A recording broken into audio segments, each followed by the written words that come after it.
On a quiet Saturday morning in the heart of Maplewood Estates, the sun rose over rows of identical houses, their lawns trimmed to perfection and their mailboxes standing in neat formation. It was a kind of neighborhood where people prided themselves on order, where the HOA newsletter was gospel and the rules were enforced with zeal that bordered on obsession. For most, it was a place of comfort and predictability. But for Maya Carter, it was just another assignment, a place to blend in, to observe, and, if necessary, to act. Maya had chosen this neighborhood for its anonymity, the way it allowed her to disappear into background, just another face in the crowd. She'd spent years in the field, her work for the CIA taking her from bustling cities to remote villages, but nothing had prepared her for the peculiar brand of scrutiny that came with living under the watchful eye of the Maplewood HOA. She kept to herself, tending her garden, waving politely to neighbors, and spending quiet evenings on her porch with a book and a cup of tea. But even in her calmest moments, Maya was always alert, always aware of the subtle shifts in the air that signaled trouble. That morning, as she sat on her porch enjoying the breeze, she noticed two men in ill-fitting uniforms walking down the street. Their badges looked official at a glance, but Maya's trained eye caught the inconsistencies, the cheap plastic, the mismatched fonts, the way they carried themselves with swagger that was more performance than authority. She watched as they stopped at each house, knocking on doors, flashing their badges, and making notes on a clipboard. When they reached her porch, Maya set her book aside and met their gaze with a calm, steady look. "Can I help you?" she asked, her voice polite but firm. The taller of the two, a man with a buzz cut and mirrored sunglasses, stepped forward. "We're with the HOA Security Division," he announced, holding up his badge. "We've had reports of suspicious activity at this address. We need to ask you a few questions." Maya raised an eyebrow, her posture relaxed. "Suspicious activity? I've lived here for 2 years. I think you have the wrong house." The second man, younger and clearly nervous, shifted his weight from foot to foot. "We need you to come with us, ma'am. There's been a complaint." Maya's instincts flared. She knew the HOA had no security division, and she certainly knew they had no authority to detain anyone. "I'm not going anywhere," she replied, her tone cool. "If you have a real concern, you can call the police." The men exchanged a glance, their confidence wavering. But the taller one doubled down, stepping onto the porch and reaching for Maya's arm. "We're not asking, ma'am. You need to come with us now." In that moment, Maya's training took over. She didn't resist, didn't escalate. Instead, she let them lead her off the porch, her mind cataloging every detail. The make and model of their car, the way they avoided the security camera above her door, the nervous glances they exchanged. As they reached the sidewalk, Maya glanced at her watch, a subtle signal that would be picked up by the backup she'd arranged weeks ago. She'd suspected something was off in Maplewood, and she'd made sure she wasn't alone. Across the street, a neighbor, really an undercover agent, watched from behind a newspaper, ready to intervene. Down the block, a car idled, its driver scanning the scene for any sign of trouble. The fake cops, oblivious of the net closing around them, tried to hustle Maya toward their car. "You're making a mistake," she said quietly, her voice steady. "You have no idea who you're dealing with." The taller man sneered. "We know exactly who you are. You're a troublemaker, and we're here to keep the neighborhood safe." Maya almost smiled. "If you say so." As they reached the curb, the sound of sirens cut through the morning air. Real police cruisers rounded the corner, lights flashing, and the fake cops froze, their bravado evaporating in an instant. The undercover agent across the street stood up, flashing his own badge, and within seconds, the situation was under control. The real officers quickly separated Maya from her would-be captors, taking statements and checking IDs. The fake cops stammered, their story falling apart under the weight of real authority. Maya watched, her expression calm, as the officers led the men away in handcuffs. Neighbors gathered on their lawns, whispering and pointing, their curiosity mingled with shock. Maya thanked the officers, her voice measured, and returned to her porch, her book still open to the same page. She knew the story would spread, that the neighborhood would buzz with rumors and questions. But she also knew that she'd done what she always did, kept her cool, trusted her training, and let the truth come to light. As the sun climbed higher and the street returned to its usual quiet, Maya sipped her tea and smiled. In a world full of people who thought they could bend the rules, it was good to know that sometimes justice arrived right on time. The aftermath of the morning's chaos rippled through Maplewood Estates like a stone tossed into a still pond. By noon, the neighborhood group chat was ablaze with speculation, half-truths, and wild theories.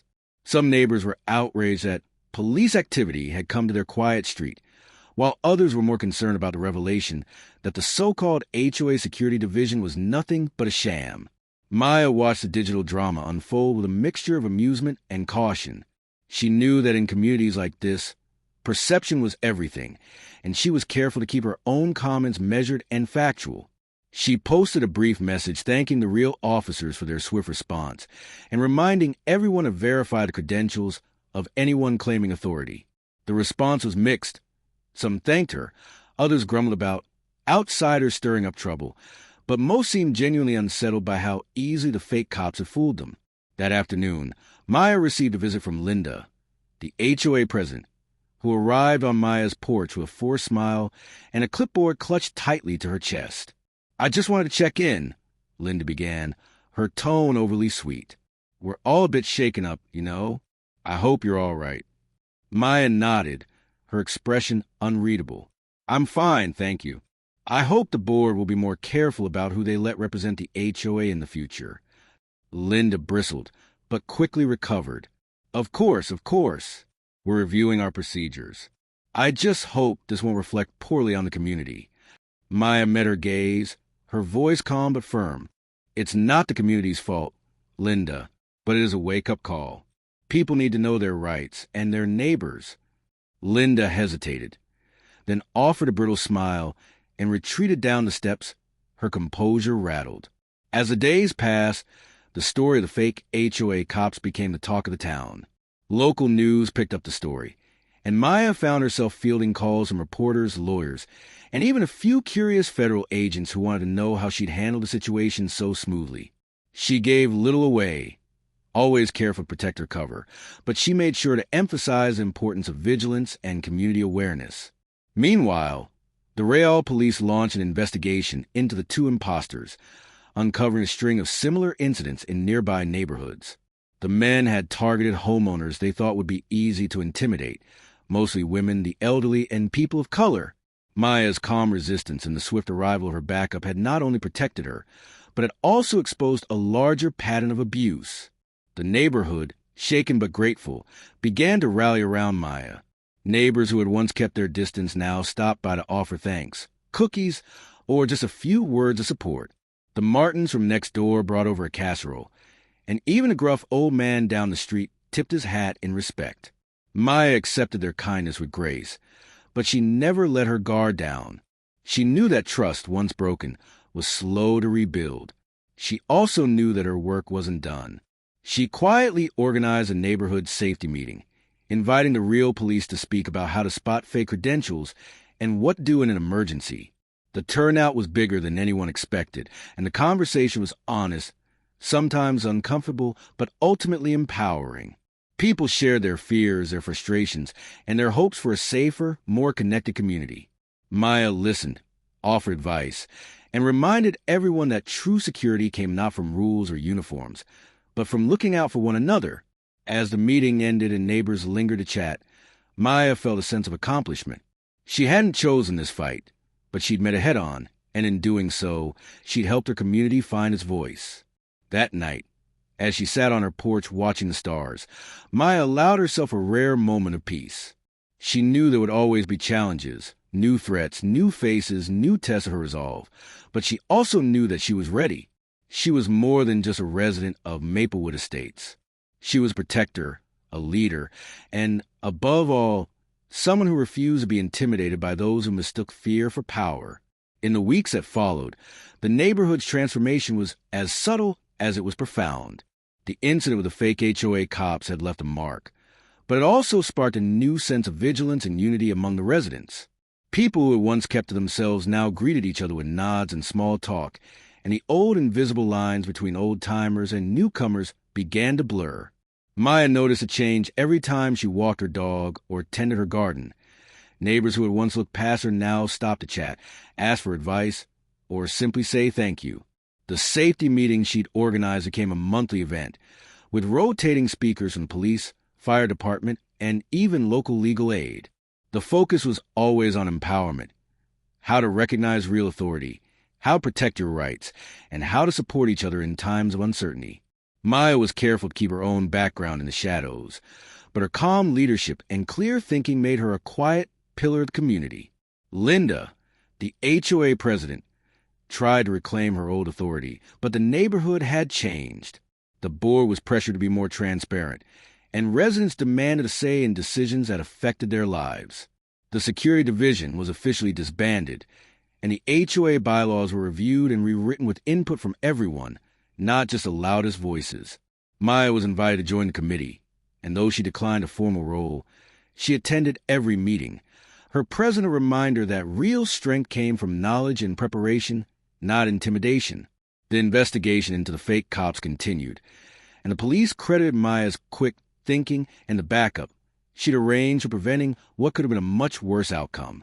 The story made its way into local news, and Maya received a quiet commendation from her agency, a rare acknowledgement that her instincts and training had served not just her country, but her own neighborhood. One afternoon, as Maya was planting new flowers along her walkway, a group of children from the block stopped to watch. "Are you really a spy?" one of them whispered, eyes wide with awe. Maya smiled, kneeling down to their level. "I'm just someone who likes to be prepared," she replied, handing them each a packet of seeds. "And someone who believes everyone should feel safe at home." The children grinned, running off to tell their parents, and Maya watched them go with a sense of hope. The neighborhood was still far from perfect. There were still disagreements, still moments of tension, but the fear that had once lingered in the air was gone. In its place was a cautious optimism, a belief that together they could handle whatever came next. As summer turned to fall, the community held its first block party in years. There was music, food, and laughter, and for the first time, Maya felt like she truly belonged. She stood on her porch, watching the festivities, and thought about all the places she'd lived, all the missions she'd completed, and all the time she'd had to move on before she could put down roots. Here, in Maplewood Estates, she'd found something she hadn't even known she was looking for, a place to call home, and a community worth protecting. As autumn deepened and the leaves painted the sidewalks in gold and red, Maya found herself reflecting on how much had changed in such a short time. The neighborhood, once rigid and wary, now pulsed with new energy, one born of shared experience and the realization that true safety came from connection, not control. The block party had been a turning point, and in the weeks that followed, neighbors continued to reach out, inviting Maya for coffee, asking her advice on everything from home security to garden pests, and even nominating her for a Good Neighbor award at the next HOA meeting. She politely declined the spotlight, but her influence was undeniable. Linda, the HOA president, had softened too. She no longer clung to her clipboard or barked orders at board meetings. Instead, she really listened, to the concerns and hopes of the community. The new bylaws, shaped by open forums and honest debate, reflected a balance between order and freedom, and security division was replaced by a volunteer neighborhood watch, focused on support rather than surveillance. Maya was asked to train the volunteers, and she agreed, teaching them not just how to spot trouble, but how to de-escalate, how to communicate, and how to look out for one another. The children who had once whispered about her being a spy now waved every time they passed her house, sometimes stopping to help with her garden or ask for stories about her travels. Maya always smiled, sharing just enough to spark their imaginations while keeping her secret safe. The investigation into the fake HOA cops concluded with their conviction on multiple counts of impersonation and attempted kidnapping, and the police chief publicly thanked Maya for her courage and quick thinking. The story became a cautionary tale, not just in Maplewood Estates, but in neighborhoods across the city, a reminder that authority must be earned, not assumed, and that every resident has the right and the responsibility to stand up for themselves and their neighbors. On a crisp evening in late October, Maya sat on her porch, a mug of tea warm in her hands, and watched as family strolled by, children laughing and parents chatting easily. She felt a deep sense of peace, knowing that she had helped turn a moment of fear into a catalyst for change. She thought about her years in the CIA, about all the places she'd been and the dangers she'd faced, and realized that sometimes the most important missions were the ones that happened close to home. As the sun set and the porch lights flickered on, Maya smiled to herself. She was no longer just a new neighbor or the quiet woman on the corner. She was part of something bigger, a community that had learned to trust, to protect, and to grow together. And as the first stars appeared in the evening sky, Maya knew that whatever challenges lay ahead, she and Maplewood Estates would be ready to face them together.